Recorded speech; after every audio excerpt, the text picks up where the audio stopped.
Pirmąją vasaros dieną Druskininkų Mikalojaus Konstantino Čiurlionio meno mokykla organizavo Vaikų gynimo dienai skirtą renginį Žydinti vaikystė. Šventės metu 64 meno mokyklos ugdytiniams buvo įteikti mokyklos baigimo pažymėjimai. Tiesiog yra tokia šventės kaip mamų diena, tėčių diena, tai labai svarbu paminėti šalia ir vaikų dieną ir parodyti, kad iš tikrųjų tai vaikai yra mūsų visų džiaugsmas ir yra ateitis. Tai norisi ir juos kažkaip tai ir pagerbti ir padaryti jiems asmeniškai šventę.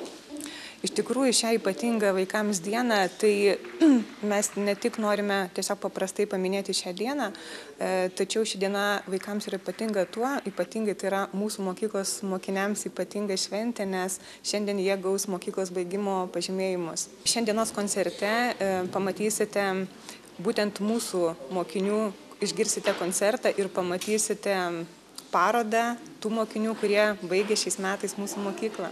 Diplomai įteikti meno mokyklos muzikos skyriaus ir Vytauto Kazimiero Jonyno dailės skyriaus baigiamųjų klasių moksleiviams. Daugelis jų meno mokyklą lankė jau nuo pirmųjų klasių, todėl sakė mokyklą prisiminsiantys tik pačiais gražiausiais žodžiais. Kokios šiandien tavo emocijos baigiant dailės mokyklą? Labai linksma, nes ir egzaminą išlaikiau, plus kitas dalykas dabar dailės mokyklą baigiu ir visai džiaugiu savo darbais ir, toks kaip finalas jau. Man dailės mokykla pirmas dalykas tai yra įgūdžių tobulinimas, tai su keramika būtent tobulinimas, aš tapyba, piešimas, tačiau su keramika labiausiai ir, kitas dalykas, labai daug draugų susiradau dailės mokykloje ir daug pažįstamų, negeriausių draugų irgi yra iš dailės mokyklos, iš dailės klasės ir tas pas bendravimo tobulinimas tiek su suaugusiais žmonėmis, tai yra su mokytojais, tiek su mano bendraamžiais ir jaunesniais irgi vaikais. O galbūt ateityje su kažkuo siesi savo profesiją su daile? Nebūtent su daile, bet tiesiog su menu. Tai yra su meno tyrinėjimu, su galbūt parodų organizavimu arba panašiai kažką tokio.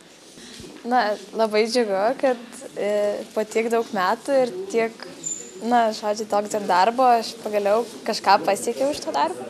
Tai labai džiugu. Ar negaila palikti? Šiaip labai linksma, kad pagaliau čia bus laisvo laiko, bet kartu ir liūdna, kad ir draugai, ir mokytojai, kaip draugai tie mokytojai buvo, kažkaip biškai liūdna su jais atsisveikinti. Meno mokyklos baigimo pažymėjimų teikimo šventėje buvo galima išvysti dalį dailės skyriaus moksleivių baigiamųjų darbų. O koncertinėje programoje muzikinius kūrinius atliko patys meno mokyklos ugdytiniai.